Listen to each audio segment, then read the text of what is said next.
Come on, y'all.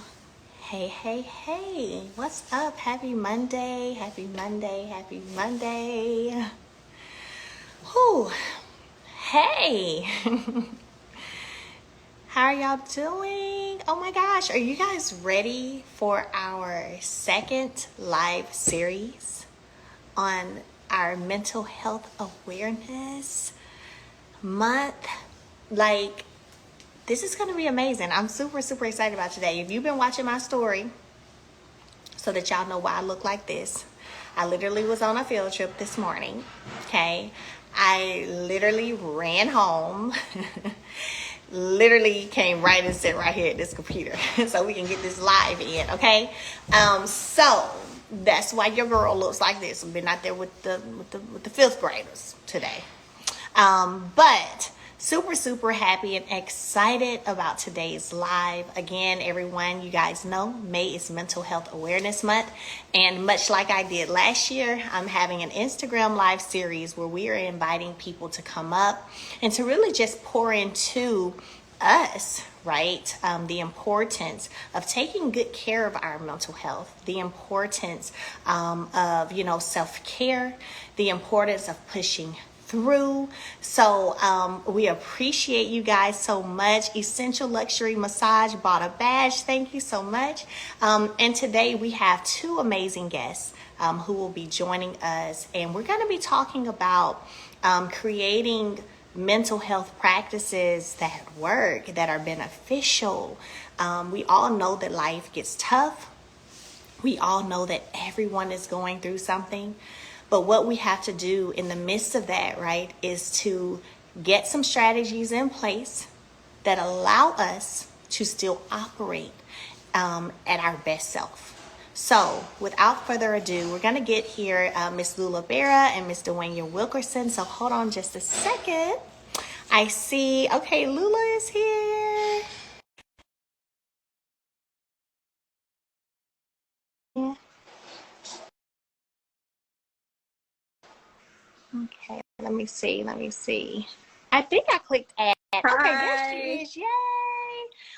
Hi, we can't see you. Hey, there Hi, you Mel. are. How are you? Happy Mother's Day. Hello. Oh, thank you. Hold on one second. Hi, everyone. Moms, and happy Mother's Day to all your moms.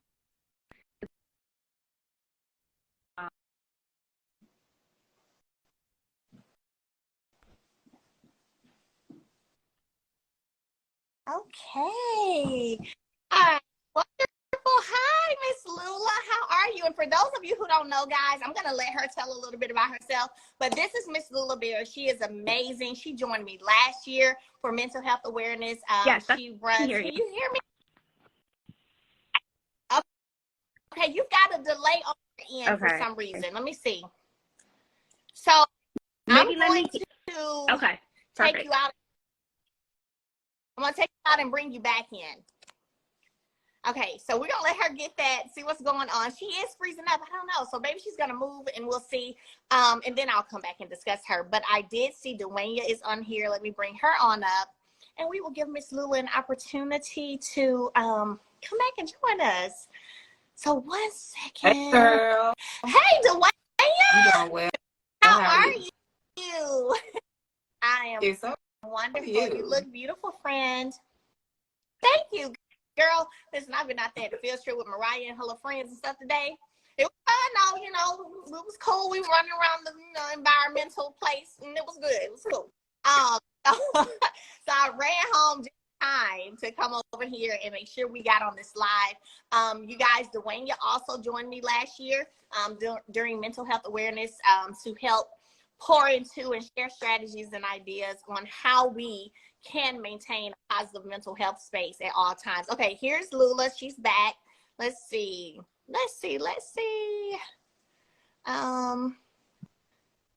There you go. Okay, she joined. Okay. Hi. Okay, let's see. Is it better? Hi. Okay, perfect. There we are. That is much, much better. So before I get into diving into some questions, I want you both to tell the audience a little bit about you, what it is that you do. Let's go. Sure, I'll go. Go first. Am I going first? Okay.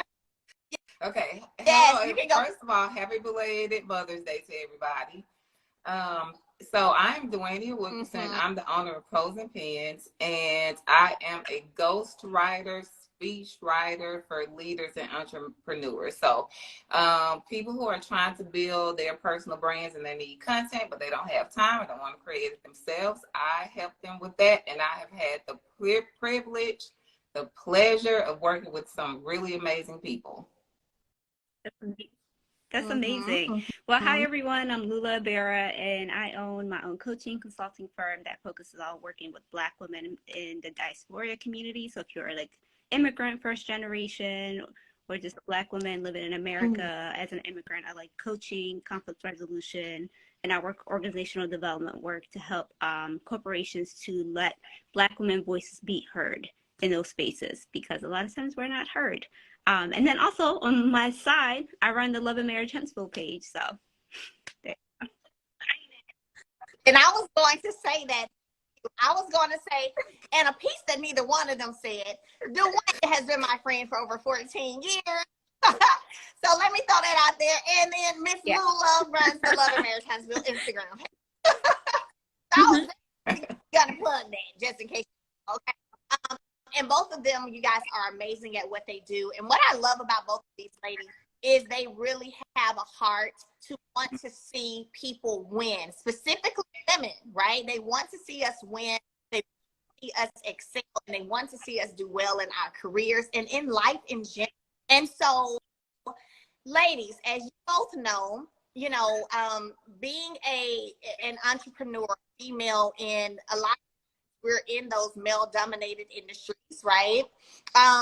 What are some suggestions that you have in terms of what we can do to create some mental health practices that keep us grounded, right?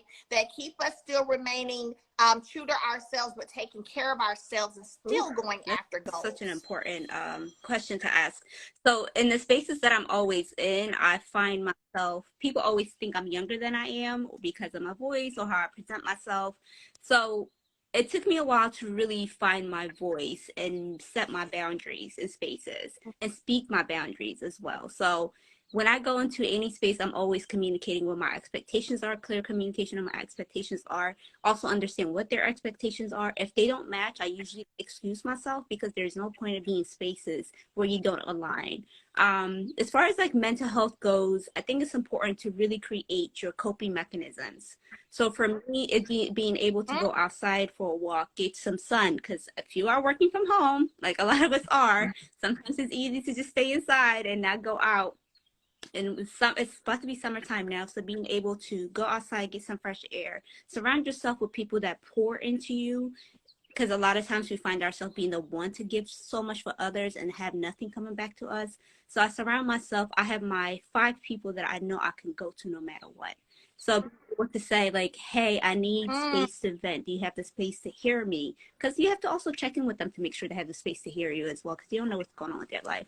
So being able to go outside is for me one of my coping mechanisms, and then surrounding myself with those 5 ladies that I love to death to go to whenever I need to vent. Those are my taken. I love it. I love it. And I love how you tied in how that, what work looks like has changed for a lot of us. A lot of us are working from home. So the importance of still getting outside, getting in the sun, taking a walk, right? Enjoying nature. And just sometimes for me, I love to just slowly breathe in the air because we do that so regularly. We don't think about it, right? We just do. And so, but when you sometimes just slow down and really allow yourself to enjoy nature, and as simple as breathing in the air, right? It can calm you down. I feel like education, there's a purpose. Education, there's a purpose. And nature definitely is that one thing. Water, soil, air, it all definitely, sunlight, it all has a way to kind of bring you back when you're feeling stressed or when you're feeling anxiety. I want to ask you this one more question. You said you have 5 people. who are, you know, the people who you depend on to pour into you, right? Are those people bloodline family members, or have you found that These are the connection people that I outside of have family? built and cultivated a relationship with for the past 14 years. And that goes into building trust, being for them to trust me as well, right? It's not one way. The people that I can lean on and be truly myself around, because a lot of times I found myself putting a mask in front of other people that I didn't necessarily trust. So I couldn't really bring my true self to them. So these are college friends, people that I grew up with that knew me at a different stages of my life, because right now I'm at a different season of my life, and that truly love me and accept me for who I am.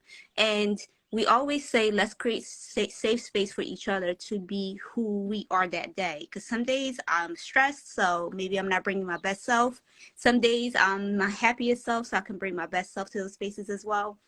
And those are the college friends who I grew up with at this point for 14 years. And it's an understood thing. And we always communicate our expectations of what our friendship should look like. Because next year, I'm not going to be the same Lula, because life is happening to me. I'm continuously changing, evolving. So I communicate what my expectations are for my friends moving forward, and to make sure those are aligning as well. That is awesome. Awesome. Thank you for that, Dwayne. So some of this is a reiteration of what Lulu just said, but what I think is really important when we're going into spaces, particularly professional spaces, is that we know what we want.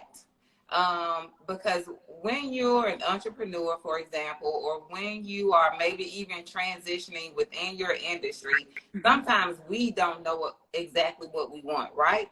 And so what happens with that is we get swept up into becoming who other people expect us to be, or who other people want us to be. And I can say that I had that problem at the start of my business. And what that does is, when you're not being yourself, you suffer some. And it could wind up in depression. It could wind up in just a lack of identity. And so unless you know exactly what it is that you're looking for, and you can create a trajectory towards that, it's really easy to get swept up in what other people expect of you. And that's always going to wreak havoc on you. So you're saying, if you don't mind, Dwayne, you're saying that not being pretty much true to yourself and, you know, mimicking, so to speak, others and what they're doing and trying to match that, that actually can lead you into a depression? I feel like all of us are born with our unique identities and gifts, right? And if you don't tap into those things, there's going to be an internal struggle. And like anytime there's struggle, there's sadness, there's depression, you don't know whether you're coming or going. Struggle in itself is negative. And so if that is what you're going through internally, there is no other way that the output isn't going to be negative as well. That's why I believe you see so many people who are happy or unhappy, who are jealous of others, because they are fighting within themselves to find out who they are and what it is they really want. Oh my gosh. Yep. Wow. Okay. Thank you. But continue. I just wanted to, I heard that and it kind of grabbed me, so I wanted to chime in. But continue with, you know, what you were saying about those different, creating that healthy mental space. So what I do to create a healthy mental space is, although I don't love it, I exercise. And I'm not going to be the person who sits up here like, I'm just raring to go out and exercise. But not only is there a benefit to my body, there is a benefit to my mental state. Like, I can tell the difference in my attitude before I exercise, during, and immediately after. Now, does that high from exercise, does it last all day? No, because at some point you just worn out. But it does give me a boost for the day. So even if it's just a 20-minute walk, like, there are real scientific benefits to exercise. Like, we're not just making this up on this call. It's a science. It's fact that it has an impact on your mental health. Yep. A second thing for me is rest. Like, there has been this issue with resting and entrepreneurs don't get a lot of sleep. I know, Melody, you don't get tons of sleep, but your friend here is going to get her 8 hours. Not lying. I know. You know how you go to test at 3, 4 in the morning because they make you up too, versus the friend that's not gonna text you back at 8 a.m. I am on a sleep schedule all week long. Even on the weekends, I'm on my sleep schedule, and I will break it, of course, if I am out or I'm doing something. But in order for me to be my most productive, so that when you do call me, Melody, and I can think really quickly, I need my sleep. Okay. I love that. So sleep and exercise, right? Things that you're saying are very important for just maintaining a positive mental space. So let me ask you, I'm going to go over to you, Miss Lula. Have you dealt with, and if so, how did you handle being in a space where maybe you're working with or around people who aren't necessarily positive for your mental health, right? They're not positive for your mental health. When you leave, you have a headache. You may have some anxiety. Before you know, you're about to get to work with them. And, it's not positive. How can you control the room or the situation to where you still are maintaining a certain level of peace or maintain? I know. We're going to get into it. We're going to get right into it. Where you still maintain a certain level of peace and them rain on your mental you health. just triggered me, Mel, with that question. I'm like, I just saw all these flashbacks just came back. I was dealing with people. But Dwayne, you said something that's so profound, which is like knowing yourself, right? When I look back at my younger, like when I was in my 20s, that's when I think I was in spaces where people brought a lot of dark energy around me, and I matched that dark energy because that was all that was surrounded with. But because of the work that I did, I know what my trigger points are. I know the spaces that I don't want to be in, the type of people that I want to be connected to. And even to this day, I still find myself being spaces that I can't control, right? Because you can't control what people bring into those spaces. So I limit my response to those situations. If people are gossiping around me, I don't contribute to it. I'm like, oh, wow, thank you so much for telling me. And I change the subject. Or flat out tell them, like, I don't really want to hear this because I feel like I'm kind of you're crossing a line between your friend and telling me their personal business, and I don't necessarily want to know that. You set the boundaries right there because they know next time they come to you, they're not going to gossip because you're not about it. And then lately, and I'll share with your audience, I ended a 12-year friendship. This was like a year ago, and it was necessary. Because we weren't aligning. The space that was being created in our friendship was turning to this dark space that then no longer contributed to my happiness, and I'm sure their happiness as well. So being able to have an honest conversation with that friend was important to me, which was I appreciated and honor our friendship for the past 12 years, but this is where the train stops for us. Because where we're going at least where I'm going in my life, I didn't see this person going with me. So being able to have that honest, difficult conversation with that friend for me, it was freeing. I still love and appreciate our friendship, but they no longer have a space in my life. And I say that to say, sometimes you have to make those hard decisions. If you know people around you, environments around you don't contribute to your joy, to your peace, you have to let it go. It doesn't matter how long you have known them. It doesn't matter how long you have been in those spaces. I have quit jobs that didn't serve me with no backup plan, and I'm not telling you to quit your jobs, y'all, but you just have to do what you have to do to move forward for yourself, and it goes back to knowing who you are and what you want. I love it. And let me ask you this. You said 12 years, so that's a long time, right? How did you deal with, and like you said, I'm sure it was freeing after you had that conversation and after, once you came to the light of, what? This is not positive. It's no longer filling my cup, right? And I'm sure the person feels the same way. So let's end this friendship, right? How did you deal with the mental space after that? Gosh. Like, did you mourn the friendship? I grieved it for 4 months. I generally grieved it again. And I'm so happy in the space that I am where I can be in tune with my emotions. I didn't dismiss it. I didn't dismiss the breakup. I genuinely grieved it. It's like losing someone, because I did lose someone that I have known for 12 years. And grief is a thing. A lot of times we think grief is when someone dies, but when you end a friendship, a relationship, when you exclude yourself from your family, you're losing people out of your life that you thought you were going to have for the rest of your life.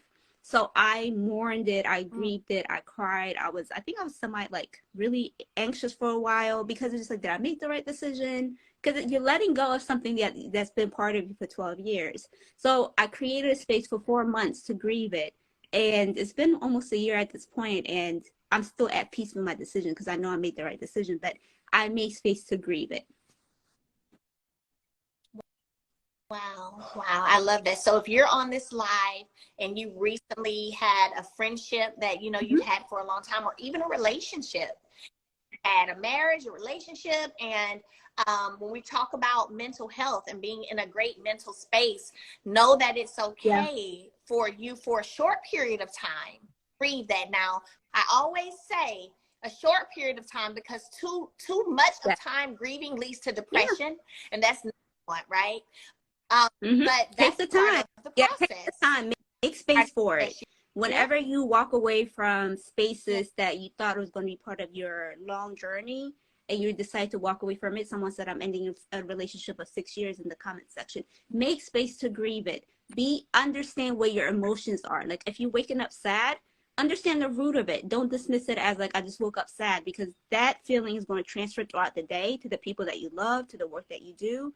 So, but when you are in tune with your emotions, then you're able to say, like, I woke up sad because of the decision that I made, like last night, maybe breaking up with that person. Now, what do I need to do in this space to kind of be okay? Do I need to reach out to that good friend? Do I need to go for a walk? Do I need to just maybe take off work and actually like cry? Whatever you have to do, you have to do it in order to move forward.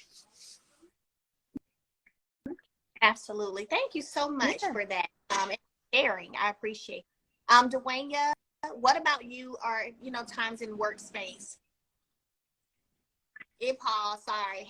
Time in workspace where you really had to, it wasn't always positive, right? Or the people you worked with, it wasn't always positive. How did you deal with them? I tell people what they're doing that I don't like, and then give them an opportunity to change it. So I'm a really vocal person, because I don't know any other way. Okay, Melody. I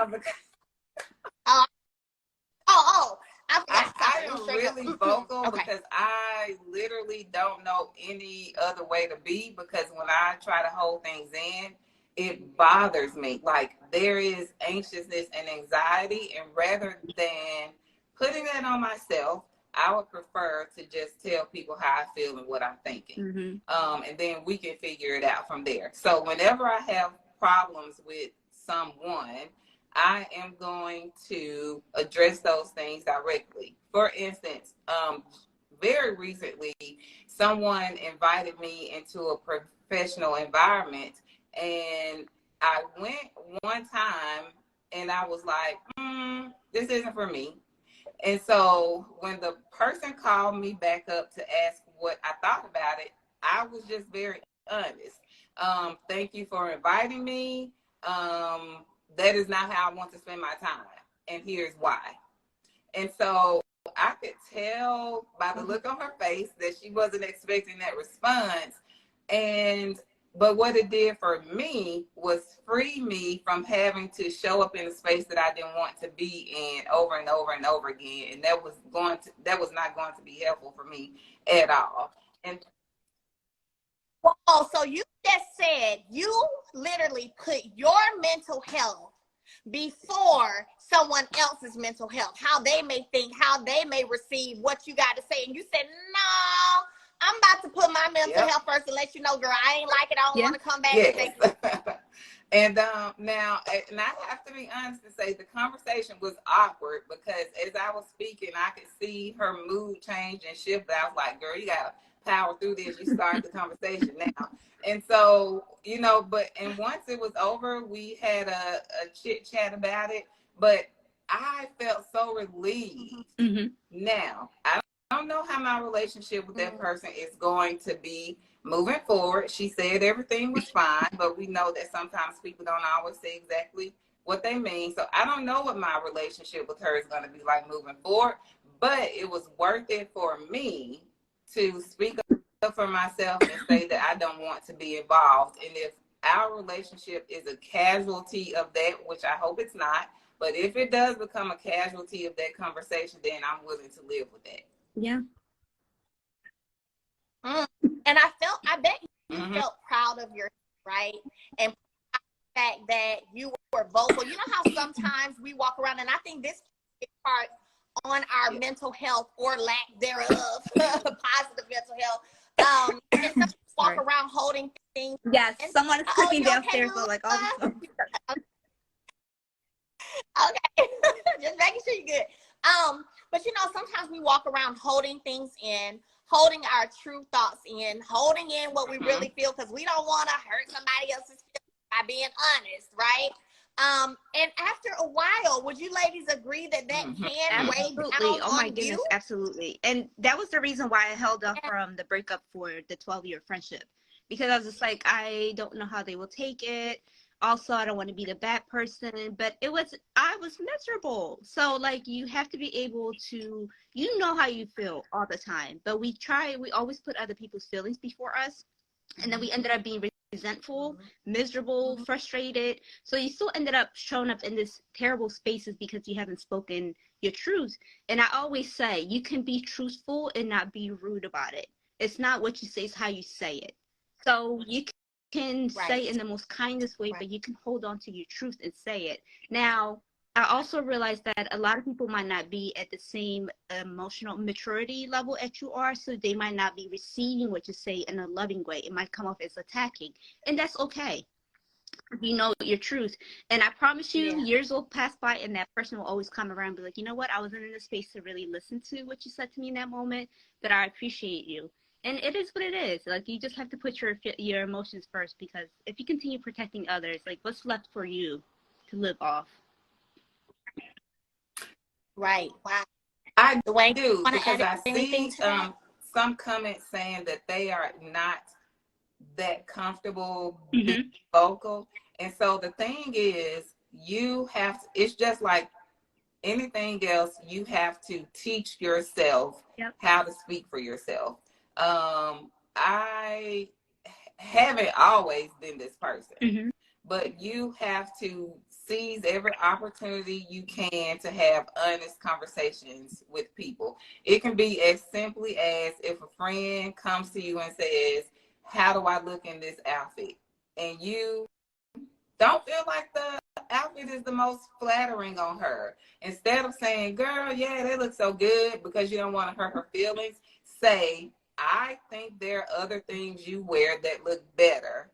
These are those things. Yeah. And if you start just taking really, really small baby steps into being honest in a kind and thoughtful way, it gets easier. And what I like to do is, when I am giving an honest opinion, I also like to give what could probably be a solution. So you don't look the best in that shirt, but when you wear that black shirt with the collar, you look amazing.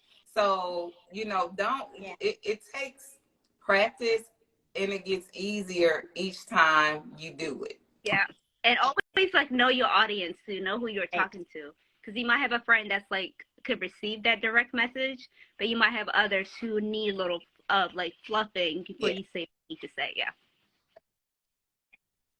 Oh, I love that. I love that. And for those of you who are on here and you just came on, May is Mental Health Awareness Month. I have Dwayne Wilkerson, Lula Bear. They're here on live today, pouring into the audience and just sharing some amazing mental health strategies that can help us as we navigate this thing called life, right? And so you ladies have been amazing. I do want to add, Dwayne, when you were speaking, right, and you were talking about the event, it wasn't mine, by the way.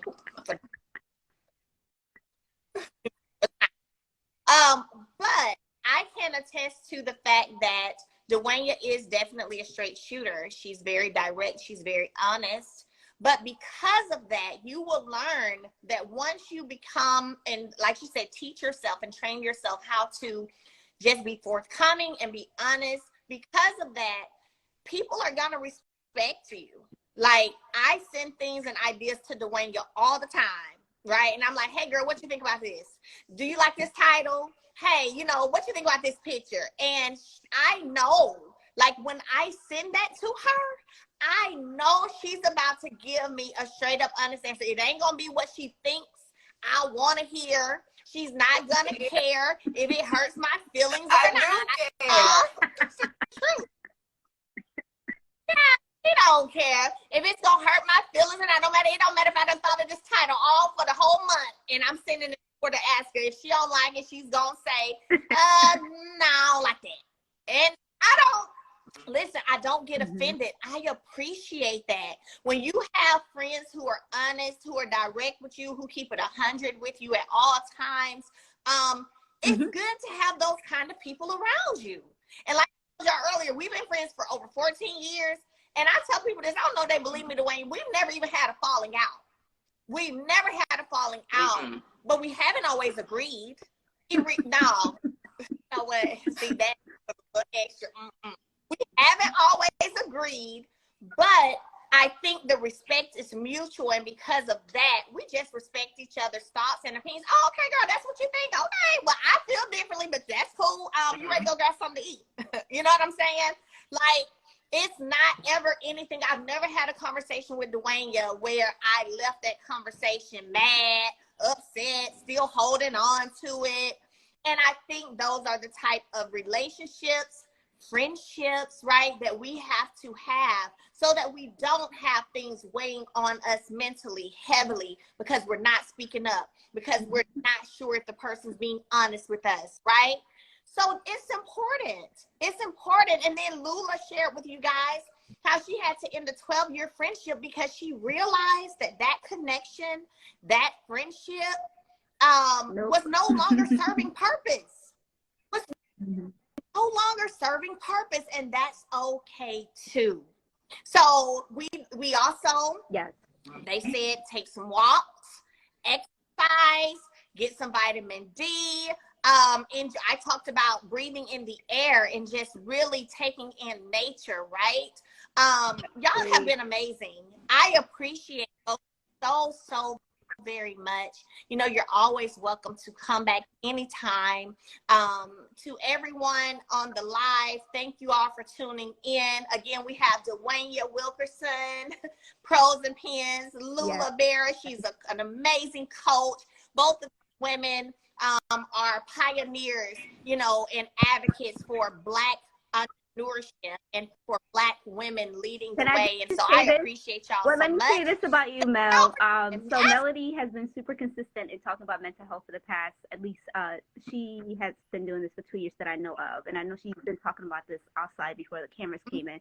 But I appreciate you leveraging your following, your platform to talk about the importance of mental health because we talk about it in a passing way, but I think we don't really see a lot of people taking this space to invite other guests to talk about it and connect with their audience. So I truly appreciate you making the time, taking the space, and allowing really to have honest conversation about what human experience looks like with all of us. And it doesn't matter how much money you have, how famous you are, where you come from, we all struggle with the same thing. So I generally appreciate you taking the space and the time to have this conversation. Oh, thank you so much. Thank you. I appreciate that. Thank you. Lanya, thank you as well. I also want to say to your audience that in my not agreeing with Melody, I want everybody to know it is because I love her so dearly. And I only ever want to see the best. So that is why I give honest opinions because, like, you're a star, girl. Yep. I want your star to shine as bright as you're so right. You get on my nerves, but no, I believe that and I know that. Again, everyone who's here, thank you guys for joining us today. Remember, we've got round 3, not next Monday, but the Monday after. So stay tuned, pay attention to my story, and I hope everyone has an amazing week. Happy belated Mother's Day if you didn't catch a live yesterday. Bye, everyone. I Thanks, love Mel. Bye, Dwayne. Bye. It's nice seeing you. you.